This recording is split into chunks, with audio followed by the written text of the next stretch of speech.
প্রথম দেখায় মনে হবে বড় ডেকচিতে ঘন দুধ জাল হচ্ছে, কিন্তু কাছে গেলেই ভেসে আসে চায়ের ঘ্রাণ।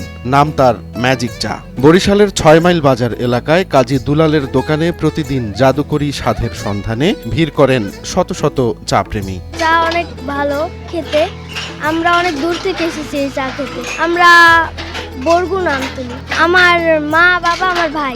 এই চায়ের সঙ্গে নাস্তার টেবিলে থাকে চাল ভাজা, নারিকেলের নাড়ু আর তিলের নাড়ু, যেন গ্রাম বাংলার ঐতিহ্যের সাথে আধুনিকতার এক অদ্ভুত মেলবন্ধন। এখানে চা খুব ভালো, আসলে জীবনে প্রথম আসি তো খুব ভালোই লাগছে আর কি। আমার হাজব্যান্ড, ছেলে মেয়ে, আমি চা, তারপরে চাল ভাজা, বাদাম, নাড়ু। প্রতিদিন দোকানটিতে বিক্রি হয় অন্তত ১৫০০ কাপ চা। সাধারণ কাপ ৩০ টাকা আর স্পেশাল কাপ ৫০ টাকা। দুলাল মিয়ার কথায় চা তৈরি হয় খাঁটি দুধ, মানসম্মত পাতা আর এক বিশেষ সিক্রেট মশলা দিয়ে, যা তৈরি শুরু হয় একদিন আগে থেকেই।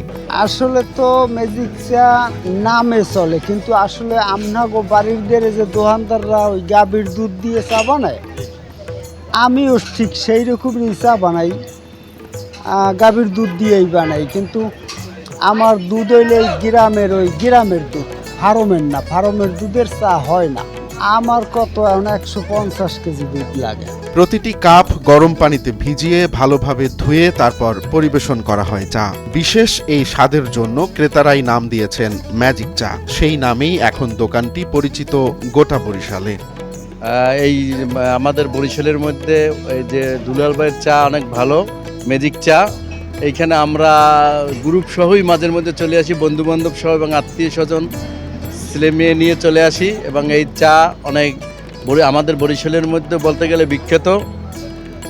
এবং আমি আশা করি আপনারাও এই বরিশাল শহরের যারা আছেন সবাই আসেন, তারপরেও আর একটু বেশি যারা আমাদের বাড়ি ঘরে বেড়াইতে আসেন তাদেরকে নিয়ে আসবেন। যেমন আমি আজকে আমার ভাগ্নি জামাই সহকারে চলে আসছি। ১৩ বছর আগে ছোট পরিসরে শুরু করেছিলেন দুলাল কাজী। এখন তার দোকানটিতে কর্মীর সংখ্যা ৭ থেকে ৮ জন। শুধু বরিশাল নয়, আশপাশের জেলা থেকেও মানুষ আসেন এই চায়ের স্বাদ নিতে। চা বিক্রি এখন তার পরিবার চালানোর প্রধান উৎস।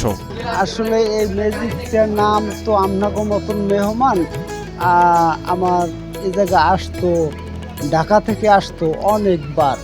আসতে আসতে আসলে হেরাই একটা গবেষণা করছে যে এই চা বাংলাদেশের বিভিন্ন জায়গায় খাইলাম, আসলে তো এই চাটার মধ্যে একটা ভিন্ন ধরনের স্বাদ আছে। এই স্বাদটা কই থেকে আসলে আসলে এই চাটা এটার মধ্যে একটা কি যেন একটা ম্যাজিক আছে। এইটা হেরাই কই আর কি, ওই ম্যাজিক চা নাম দিচ্ছে, ম্যাজিক চা নামের ওই সাইনবোর্ড দিচ্ছে, আর ওই থেকেই ম্যাজিক চা নামে চলে। সাধারণ এক কাপ চা দিয়েও যে মানুষের হৃদয় জয় করা যায় তার প্রমাণ কাজী দুলালের এই ম্যাজিক চা। স্বাদে, ঘ্রাণে আর পরিবেশনে ভিন্নতা এনে যেভাবে মন জয় করেছে, তাতে একে বরিশালের সেরা চা বলা চলে। রোমান্স তালুকদার, নয়া দিগন্ত।